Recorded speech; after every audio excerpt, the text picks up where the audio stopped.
On parle de réveil. Là, je me disais, bon, réveille-toi, réveille, on peut faire plein de jeux de mots avec ça, mais c'est quoi un réveil? Je m'en vais dans le dictionnaire et là, ça me disait passage de l'état de sommeil à l'état de veille. Donc, un prérequis pour un réveil, c'est le sommeil. C'est bon, tu sais, ça commence, là, on y va là, par étapes. Un prérequis pour un réveil, c'est le sommeil. Mais là, on ne parle pas d'un sommeil réparateur comme, tu sais, as-tu bien dormi cette nuit, ça a bien été, tu n'es pas trop levé souvent, les enfants n'ont pas trop pleuré, tu sais, vous connaissez ça. Ben non, un sommeil spirituel, c'est pas réparateur pantoute, là. On est ailleurs. Un sommeil spirituel, c'est comme cette espèce de léthargie-là qui nous fait accepter une médiocrité, qui nous fait passer à une vitesse inférieure. Tout d'un coup, les banalités deviennent bien importantes. On se met à mettre le focus sur des choses qui n'ont aucune importance pour Dieu. Le sommeil spirituel nous fait perdre le sens de pourquoi on est éveillé. On oublie ça. On oublie pourquoi on existe pour Jésus. On se met à rêver. Bien, c'est ça qui se passe dans le sommeil. On rêve. On rêve de nous. Nous, wow! On est rendu tellement bon. On est rendu tellement meilleur. On est rendu tellement quelque part. Et puis là, on est couché sur notre oreiller, là, dans notre lit, hyper confortable. Puis on rêve. Mais il n'y a rien qui se passe. Il n'y a rien qui se passe. La réalité, c'est comme ça, c'est un sommeil. Être en mission, ça perd complètement son sens. Et est-ce que le Québec a besoin de gens réveillés aujourd'hui en 2019? On peut dire mon Québec. Hein? Tu peux le dire. Mon Québec. Mon Québec, je veux l'entendre. Oui, c'est mon Québec. Ma province, 8 millions de personnes. Des fois, j'ai l'impression que c'est un peu comme Nénive, spirituellement, sans savoir qu'est-ce qui est à droite puis qu'est-ce qui est à gauche. Et même pas 1% de chrétiens. Est-ce qu'on a besoin d'un réveil? Est-ce qu'on a besoin d'un réveil? C'est pas juste une urgence. Et je ne peux pas croire que Dieu a oublié le Québec. Dieu est là, il voit tout ça. Et il sait combien le Québec a besoin de gens réveillés. Mais ça commence ici. Ça commence avec nous autres. Ce matin, c'est une invitation. Une invitation à quoi? Une invitation à vivre un réveil. À vivre le réveil quotidien. À chaque jour, je me lève de mon lit et je prends cette décision-là de vivre le réveil dans ma vie.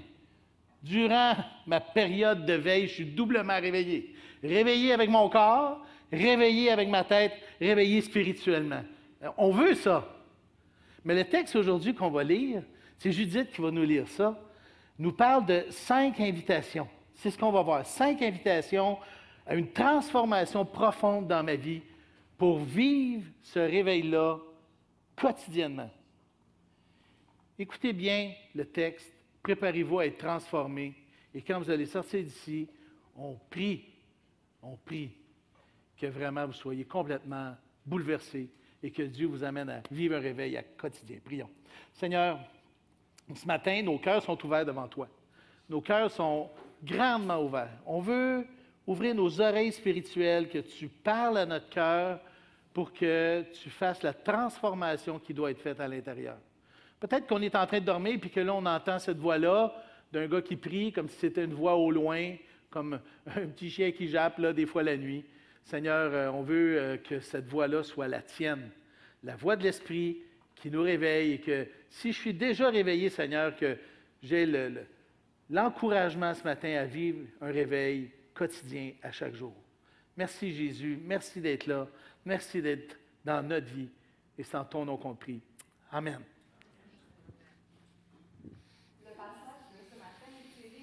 Ésaïe 55, une nouvelle édition de Genève.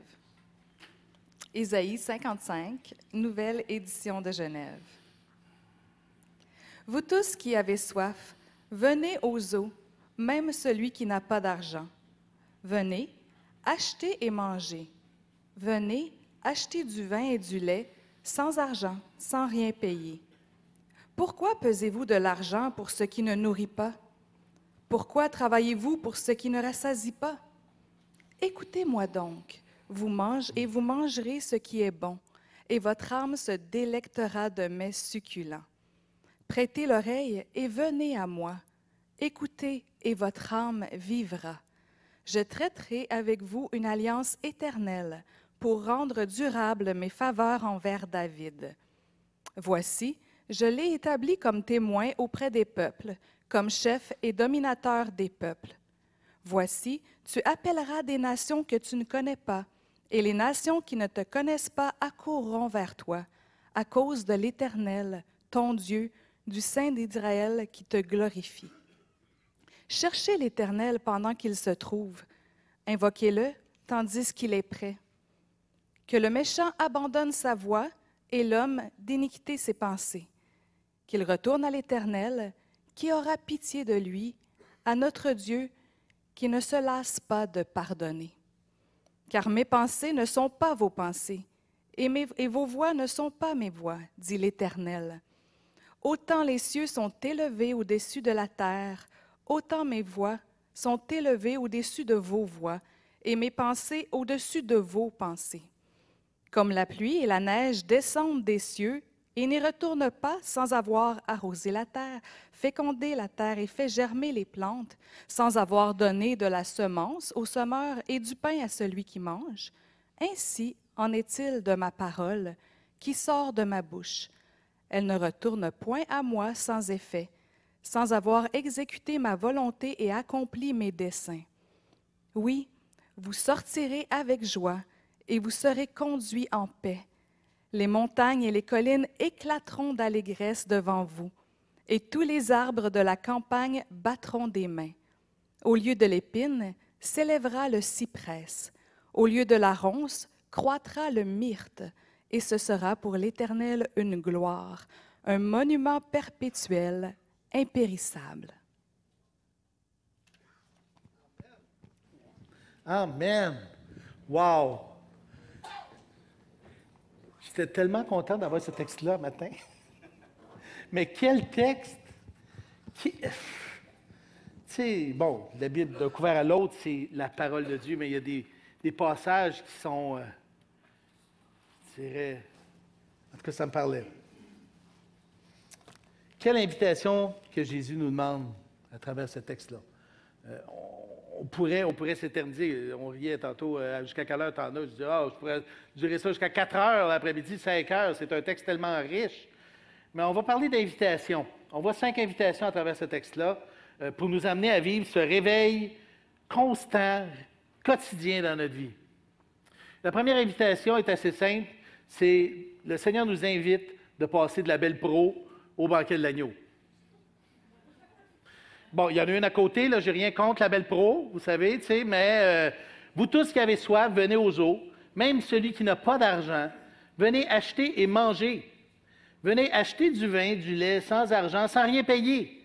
Pourquoi pesez-vous de l'argent pour ce qui ne nourrit pas? Hein? Pourquoi travaillez-vous pour ce qui ne rassasie pas? Écoutez-moi donc, et vous mangerez ce qui est bon. Et votre âme se délectera de mets succulents.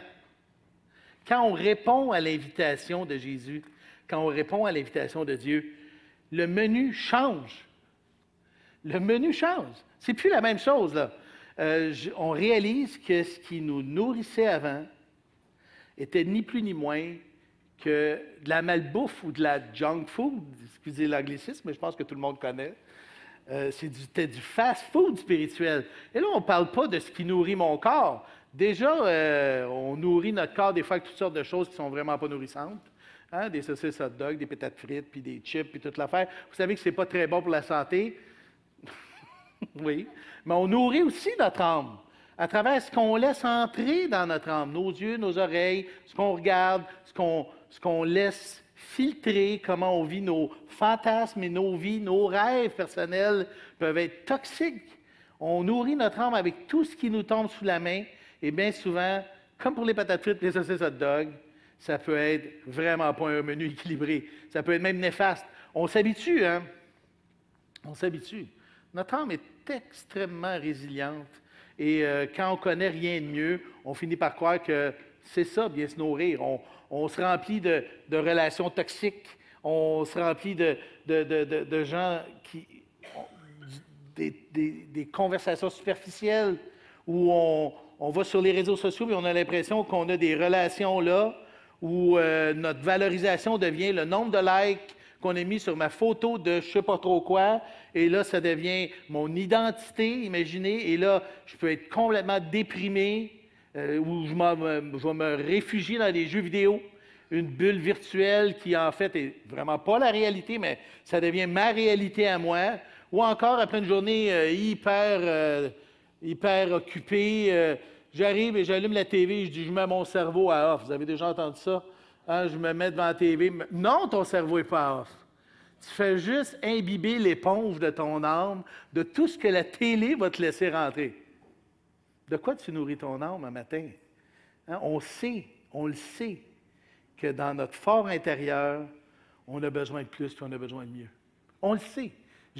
Depuis le début de mes années pastorales, je rencontre des gens, et on arrive toujours à ce constat-là. On a besoin de plus, on a besoin de mieux.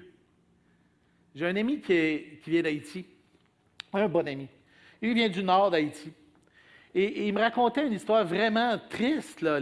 Il y a eu un moment donné, il y avait une famine et les enfants se nourrissaient de galettes de terre, de la boîte. Ils se nourrissaient de galettes de boîte. Parce qu'au moins, ça faisait de quoi dans l'estomac, tu sais? Parce qu'il n'y avait rien à manger. Le peu d'argent qu'il y avait, il achetait des pâtes de poulet. Tu sais, la pâte, là? Pour les faire bouillir, pour essayer d'avoir un bouillon de protéines quelque part. Imaginez, là. Et là, il y a eu quelqu'un qui a eu une idée de génie. Lui, il avait un petit four. Fait qu'il a décidé de faire cuire les galettes de boîte au four. Fait que comme ça, il pouvait les vendre. Et savez-vous quoi? Il y en a qui achetaient les galettes de boîte cuites. Et là, je dis à Charles, mais pourquoi les gens achètent ça? Il dit, bien, ils ne connaissent rien de mieux. Ils ne connaissent rien de mieux. Je ne sais pas où tu es rendu puis je ne sais pas où tu fais ton épicerie spirituelle, on va dire ça comme ça. Je ne sais pas avec quoi tu nourris ton âme. Je ne sais pas ce que tu manges en espérant grandir à l'intérieur puis te garder en santé spirituelle. Mais ce que je sais, c'est que notre société nous offre un beau gros buffet qui semble être de l'abondance, mais qui finalement sont juste du junk food, qui finissent par nous abrutir puis nous centrer juste sur nous-mêmes et nous appauvrir spirituellement. Jean 6, 35. Jean 6, 35. Jésus leur dit, « Je suis le pain de vie. Celui qui vient à moi n'aura jamais faim, et celui qui croit en moi n'aura jamais soif. » C'est là que tout part, à Jésus. Le vrai repas, la vraie place, le vrai moment où on peut vraiment se remplir à satiété. Pourquoi pesez-vous de l'argent pour ce qui ne nourrit pas? Pourquoi travaillez-vous pour ce qui ne rassasie pas? Écoutez-moi donc et vous mangerez ce qui est bon, et votre âme se délectera de mes succulents. Quand je réponds à l'invitation de Jésus, ma faim est comblée. Ma faim est comblée. Vous l'avez vécu? Amen. Quand je réponds à l'invitation de Jésus, ma faim est comblée. Je trouve un fleuve quand je cherche un verre d'eau. C'est plus que tout ce que je pourrais jamais assimiler. C'est Jésus. Peut-être que tu as franchi le seuil de la famille de Dieu. Peut-être que là, maintenant, tu es un chrétien affermi, puis peut-être qu'à un moment donné, avec les années, tu es retourné tranquillement, mais tu sais, un petit McDo de temps en temps, puis un petit sac de chips, puis un petit ci, puis un petit ça, tu sais, vous comprenez l'image, là. Puis qu'à un moment donné, tu arrives comme cette phrase-là dans Jérémie, où il dit « Car mon peuple a commis un double péché, et ils m'ont abandonné, moi qui suis une source d'eau vive, pour se creuser des citernes crevassées qui ne retiennent pas l'eau. Peut-être que tu es devenu anémique, ta carence de fer spirituel, tu dis « Ben voyons, je ne sais pas ce qui se passe dans ma vie spirituelle, j'ai juste plus le goût de rien, à force de te nourrir d'autres choses que Jésus. » Peut-être que ta principale source, il y a beaucoup de peut-être, hein, peut-être, mais peut-être que c'est un gros peut-être, que ta principale source de nourriture spirituelle à matin, ça devient Facebook ou Instagram, ou que finalement tu te contentes juste de des petits encadrés de versets, puis là, ça devient comme ton repas complet. Et que finalement, te plonger dans la parole, ça devient pénible, difficile, c'est toujours pas évident. Comment savoir si tu es en train de dormir? Tu sais par qu'est-ce que tu as le goût de te nourrir? Vraiment. J'aime cette question-là de John Piper. Si jamais tu savais que Jésus ne sera pas au ciel avec toi, as-tu le goût d'y aller quand même? La vie éternelle, la vie abondante, plus de souffrance, hein? Plus de faim, plus de pleurs, mais pas de Jésus. Ça, c'est un bon indicateur. C'est un bon indicateur. Quand tu ouvres ta parole, est-ce que tu as le goût de la lire? Est-ce que tu as le goût de la partager? Est-ce que quand tu fais ah oui, ah oui, j'ai le goût de mordre dedans, là, tu sais, vraiment, littéralement. Est-ce que ton émerveillement de Jésus est terni? Bien, ça se peut que ça soit normal. 1 Corinthiens, chapitre 2, 14, dit que l'homme naturel ne reçoit rien des choses spirituelles. Et ça, c'est tout à fait normal. C'est comme un enfant que tu essaies de donner des légumes. On sait bien que les légumes, c'est essentiel pour un équilibre alimentaire, mais pas toujours évident. Je dirais, vas-y, plonge, goûte, habitue-toi, réhabitue-toi. Sais-tu ce qui est merveilleux avec le passage qu'on a là? Pourquoi travaillez-vous pour ce qui ne rassasie pas? Écoutez-moi donc et vous mangerez ce qui est bon, et votre âme se délectera de mets succulents. Jésus est toujours là, les bras ouverts. Il dit, viens-t'en, la table est mise, on t'attend. On t'attend. Tu as juste à venir à lui. Comme ça. Et peu importe le nombre de sacs de chips spirituels que tu as pris, peu importe le nombre de bouteilles de Pepsi ou tout ce que tu voudras, ça n'a aucune importance. Viens à Jésus, là, tel que tu es, comme ça. Wow! De la belle pro au banquet de l'agneau. C'est la première invitation qu'on voit dans notre passage. Une invitation à vivre un réveil quotidien où je me délecte au banquet de l'agneau. On continue avec le verset 3, où on passe de la mort perpétuelle à la vie éternelle. Prêtez l'oreille et venez à moi, écoutez, votre âme vivra.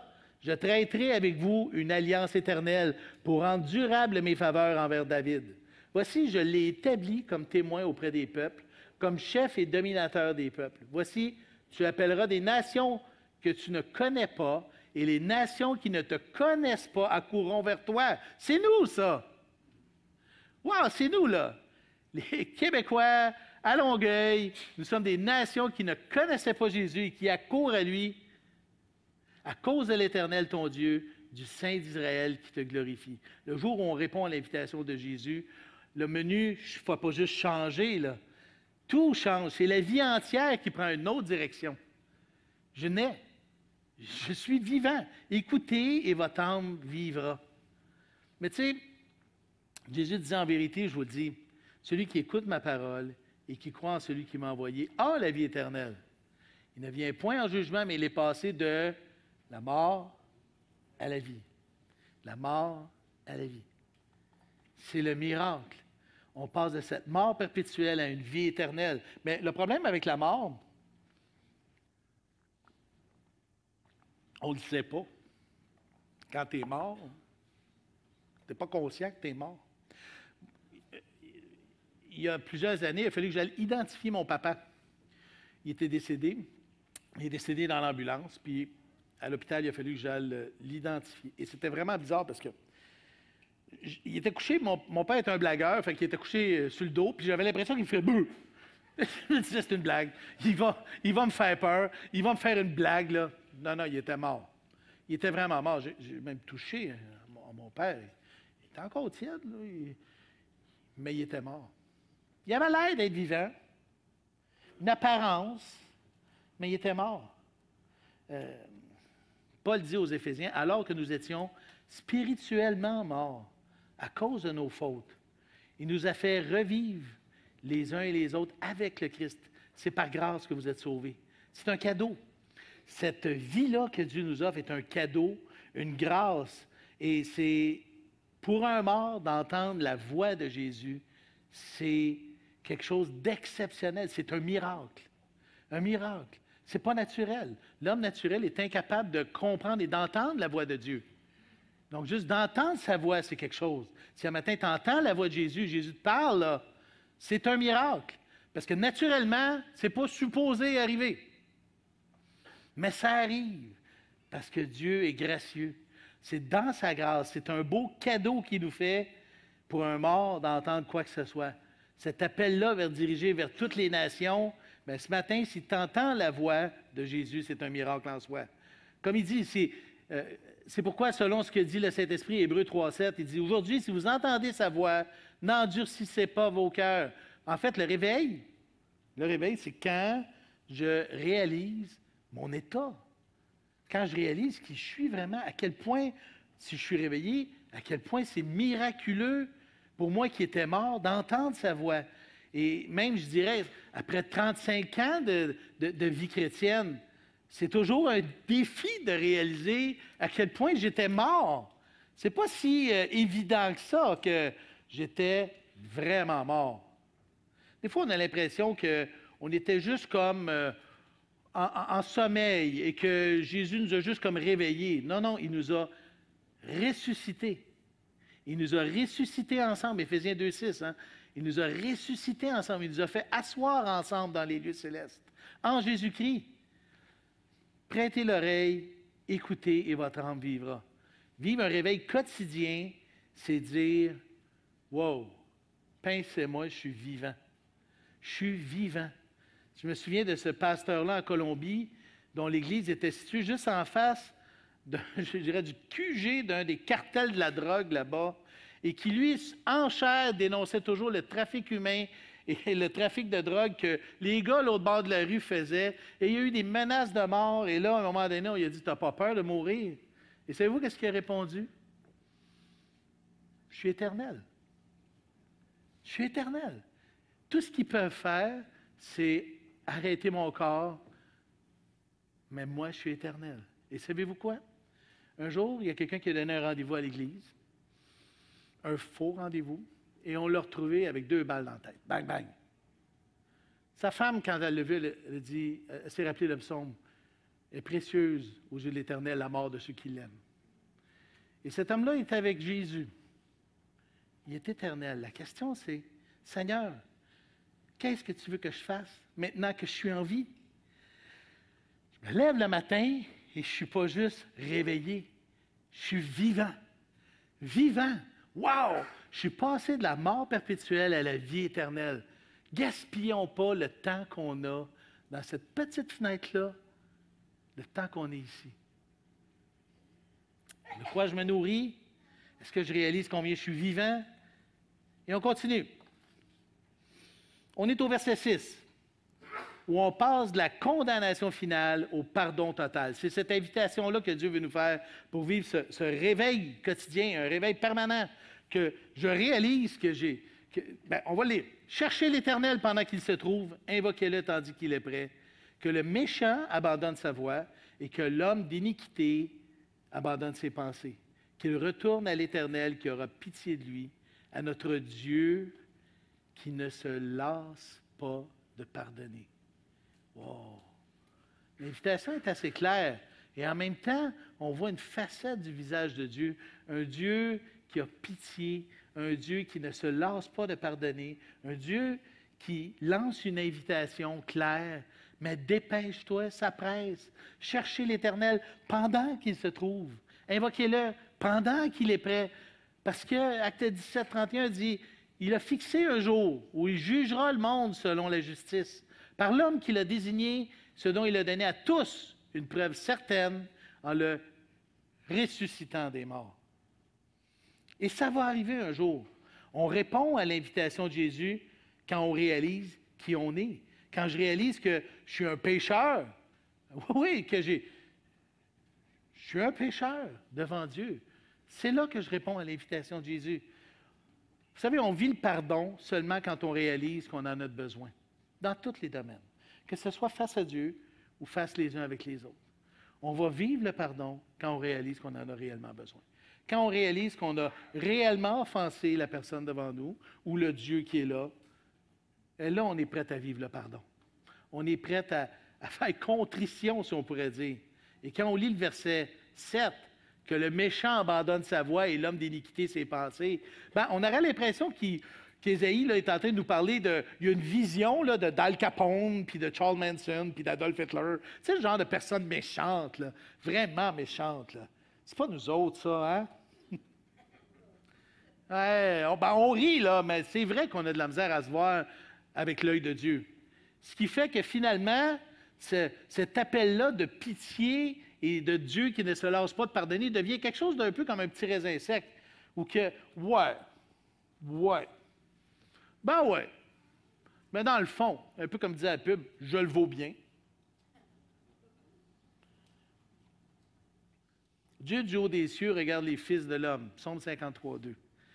Pour voir s'il y a quelqu'un qui soit intelligent, qui cherche Dieu. Eh bien, constat, tous sont égarés. Tous sont pervertis. Il n'y en a aucun qui fasse le bien, pas même un seul. Et notre époque d'individualisme refuse cette réalité-là. On n'en veut pas.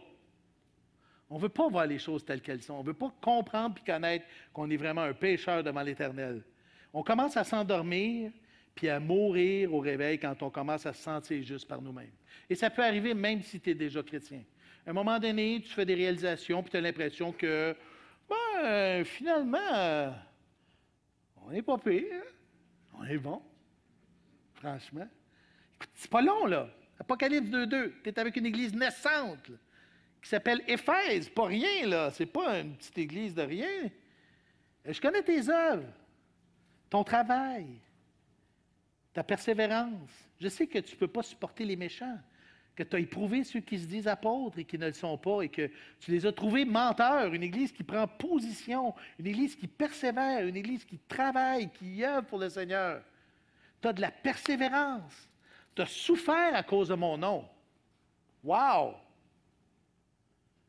Tu ne t'es point lassé. Mais là, j'ai quelque chose contre toi. Tu as abandonné ton premier amour.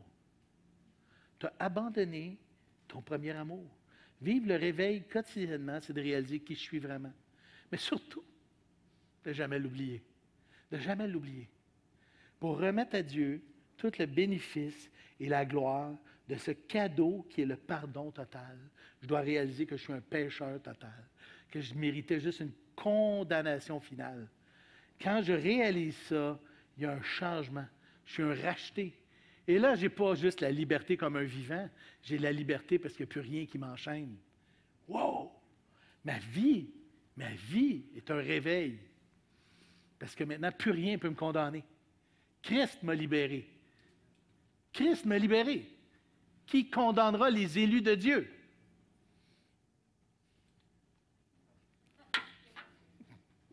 Il n'y en a pas de réponse. On continue. Donc, le menu, la vie, le pardon. Et là, parlons de Dieu. On passe de l'ignorance profonde à l'assurance féconde. C'est cette invitation-là de rencontrer Jésus. Car mes pensées ne sont pas vos pensées. Vos voix ne sont pas mes voix, dit l'Éternel. Autant les cieux sont élevés au-dessus de la terre, autant mes voix sont élevées au-dessus de vos voix. Mes pensées au-dessus de vos pensées. Comme la pluie et la neige descendent des cieux, ils ne retournent pas sans avoir arrosé, fécondé la terre et fait germer les plantes, sans avoir donné de la semence au semeur et du pain à celui qui mange. Ainsi en est-il de ma parole qui sort de ma bouche.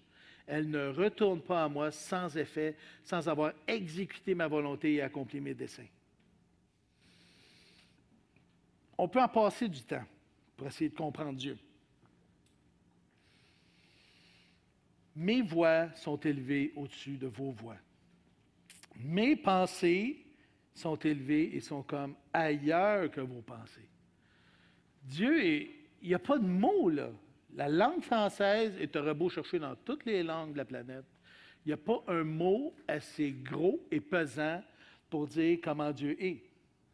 Bon, il est big. Bon, 3 lettres. On pourrait se forcer. Il est incroyable. Non, non. Parce que l'être humain n'a pas été créé pour comprendre Dieu.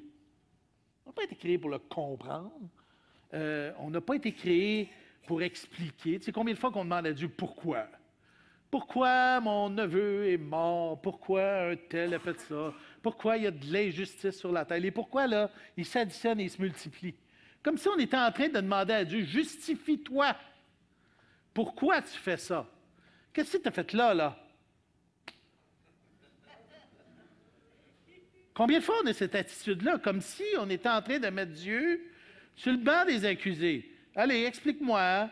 Et là, des fois, j'ai l'image de Job. Tu étais où? Ah, le grand, quand je t'ai, comme, mettons, créé la terre, ou, tu sais.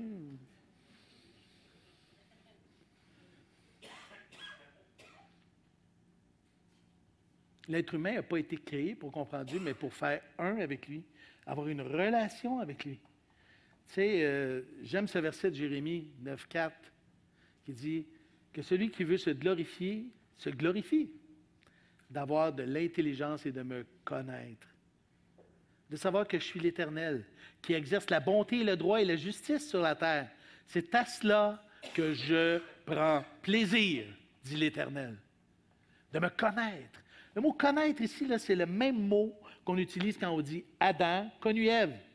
Cette connaissance, cette intimité-là où les deux font une seule chair, et là, on est dans un état fusionnel où vraiment on est lié avec Dieu. Pas étonnant que l'Église, qui est l'ensemble de ceux qui ont répondu à l'invitation, sont appelés l'épouse. Parce qu'on est comme ça avec lui. On est comme ça avec Dieu. Dieu est 3 fois saint, hein? Pas juste parce qu'ils sont 3, parce qu'il est tellement différent. Le mot saint veut dire d'une autre nature, à part, différent, mis à part pour un usage sacré, si vous voulez la définition. Mais Dieu est 3 fois mis à part pour un usage sacré. C'est juste prendre des mots de notre vocabulaire pour essayer d'expliquer quelque chose qui est hors de la perception humaine. C'est qu'il est différent. Il n'est pas juste différent, il est autre. L'être humain ne pourra simplement jamais comprendre Dieu dans toute sa grandeur et sa splendeur. Et parce qu'on n'a pas été créé pour ça. On n'a pas été créé pour courir à 100 km/h. Vous pouvez essayer, bonne chance. Je voudrais voir ça, mettez ça sur YouTube, on va rire en masse. Mais vous comprenez qu'avec un guépard, là, j'ai vu une vidéo là, où les gars se déguisent en zèbre. C'est quelle bonne idée, en pleine savane africaine. Bien, il y a 2 lions qui sont partis après eux autres. Les gars couraient vite, mais il manquait un petit peu d'impulsion. Finalement, ils sont partis avec la tête en peluche du zèbre. Ils pensaient que les lions, eux, pensaient qu'ils avaient fait une bonne affaire. Merci Seigneur, les gars s'en sont sortis vivants. Mais je pense qu'ils ont eu la frousse de la vie. Ils ont compris qu'il y a une limite. Il y a une limite, là.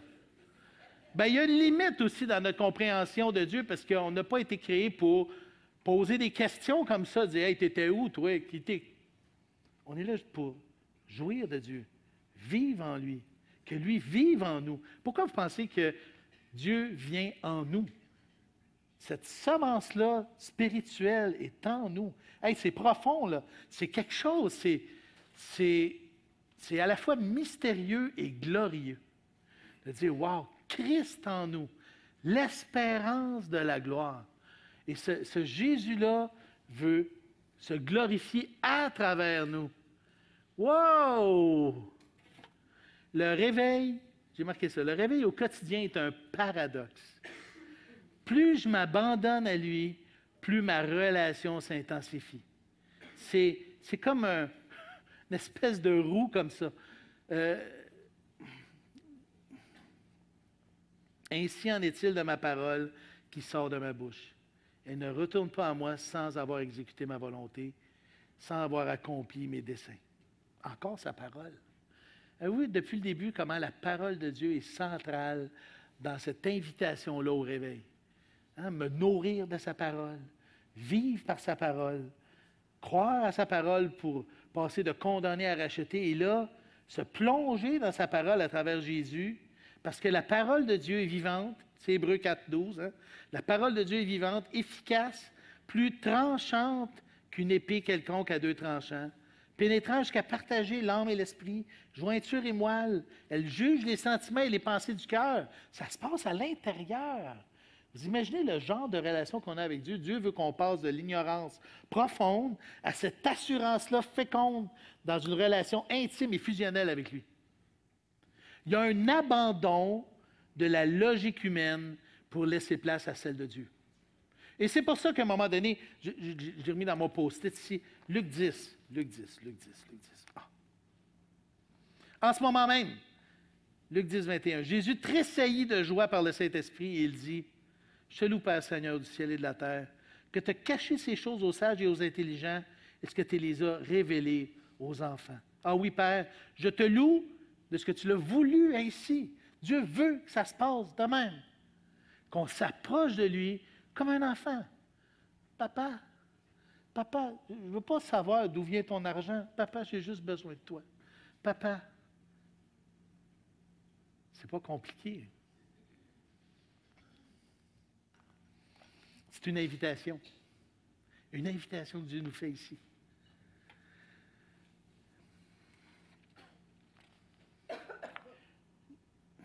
La dernière invitation est assez bizarre parce que c'est un peu comme le résultat des 4 autres. On passe d'un blues déprimant, mais c'est un musicien qui parle, à une louange vivante. Un blues déprimant à une louange vivante. Et le verset 12 d'Ésaïe 55 est là, dans toute sa gloire. Il dit, oui, ça commence comme ça. Oh oui, oh que si. Vous sortirez avec joie et vous serez conduits en paix. Les montagnes et les collines éclateront d'allégresse devant vous. Une façon de traduire ça, c'est vont exploser de joie. C'est le feu d'artifice de louange. Le mot est utilisé pour dire la louange, chanter, être dans l'allégresse. L'allégresse, c'est ce sentiment, c'est pas juste profond, là, c'est wow, wow, wow, wow. Et tous les arbres de la campagne battront des mains.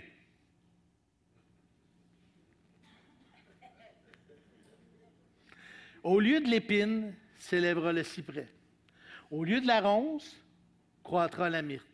Et ce sera pour l'Éternel une gloire, un monument perpétuel et impérissable. C'est le party. Et pour Dieu, c'est une gloire. C'est une façon qu'il a de s'exposer dans l'univers, pas parce qu'il se pense meilleur, parce qu'il est Dieu. C'est juste comme ça. Luc 15, 10, Jésus dit, il y a de la joie dans le ciel, devant les anges de Dieu, pour un seul pécheur qui se repent. La joie, cette espèce de sentiment-là de plénitude en Dieu seul, c'est l'adoration. C'est ce qui amène aux éclats d'allégresse, qui fait exploser en chant de joie.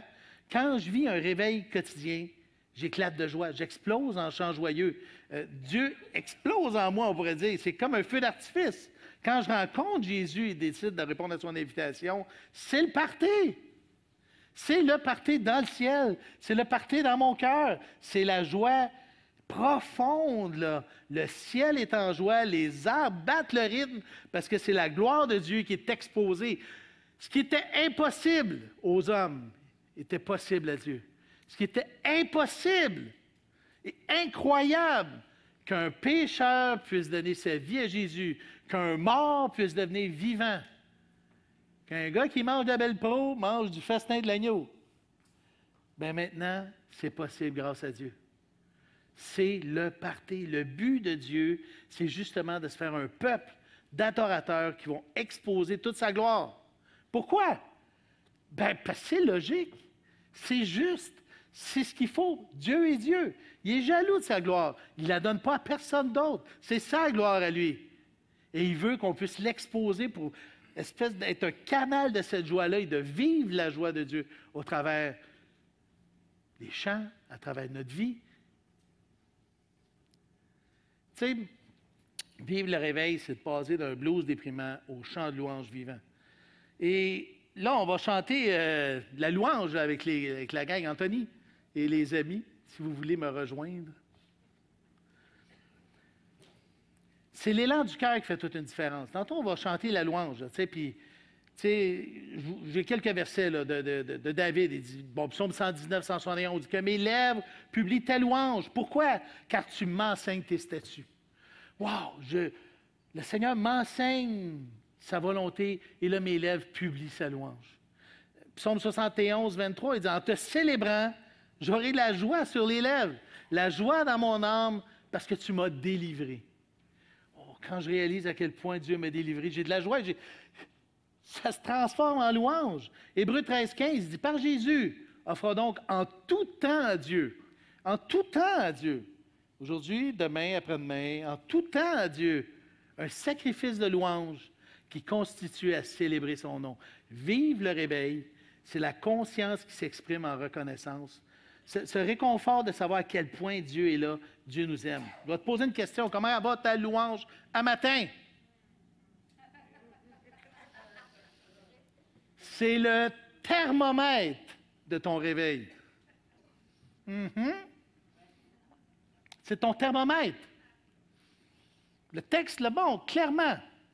Quand tu es passé de la belle pro au festin de l'agneau, de la mort à la vie, que tu es pardonné, que tu connais Jésus avec cette assurance féconde, il y a une joie qui s'installe, une paix profonde. Tu passes, comme le texte dit, des épines au cyprès. Tu sais, une épine, vous avez déjà vu ça, tu sais, on voit ça, ce qui était sur la tête de Jésus, là, quand ils l'ont crucifié, là, c'est vraiment des épines. Ce n'est pas des petites affaires. Il n'y a rien de beau là-dedans. Le cyprès, c'est un beau petit, comment on dit, c'est un genre de cèdre, c'est super cute, c'est beau, là, c'est vraiment mignon. T'es-tu une épine ou un cyprès quand tu loues le Seigneur? Une ronce ou une myrte? La ronce, c'est un arbuste à fruits, mais il y a des fruits, mais fais attention quand tu vas chercher les fruits. Ils sont là, mais c'est un arbuste plein de pic-pic. Fait que, les fruits sont là, disponibles, mais... Ou la myrte, qui est un petit arbuste tout innocent, rempli de petits fruits qui ressemblent à des bleuets et qui sont prêts à être cueillis. Est-ce que tu es un genre d'adorateur grumpy ou happy? C'est une question de point de vue. Je te laisse avec le psaume 34, 5. Quand on tourne vers lui les regards, on est rayonnant de joie et le visage ne se tourne pas de honte. Peut-être qu'un matin, ton corps aurait besoin de double espresso l'autre bord au café crème. Mais moi, je vais aller ailleurs, là. Comment va ton réveil à l'intérieur de toi? Comment ça va avec Jésus? Est-ce que tu es prête à changer de menu? Dis non, c'est fini, là. Là, je vais passer au menu de la parole de Dieu. Est-ce que tu es prête à dire, oui, je vis. Je réalise combien j'étais mort et maintenant, je veux vivre pour lui. Wow! À partir de là, quand je passe la porte qui est là, je vais me comporter comme un être vivant. Pas comme un espèce de zombie. Tu sais, oui, je connais Jésus. Oui, avec une tristesse. Comme Gandhi disait, vous dites que vous êtes sauvés, si seulement vous aviez l'air sauvé. C'est pas très convaincant. Tu vis la liberté, tu es pardonné, racheté dans une nouvelle relation avec Dieu, ou une fusion, le Christ en moi. Wouh! Il y a de quoi éclater de joie, n'est-ce pas? Est-ce que tu es prête à nous emmener? Est-ce que tu es prête à nous emmener dans la louange, Anthony? Ah oui. Est-ce qu'on est prête à louer le Seigneur?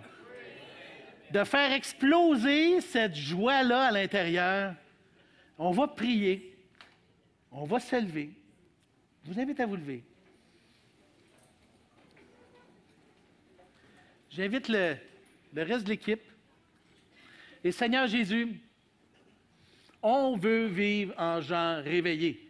Seigneur, on a tout ce qu'il faut pour être réveillé parce que tu es là à l'intérieur. On te demande, Seigneur, d'ouvrir les yeux de notre cœur, de nous éclairer à l'intérieur, que ce ne soit pas les ténèbres à l'intérieur, mais que ce soit une lumière resplendissante.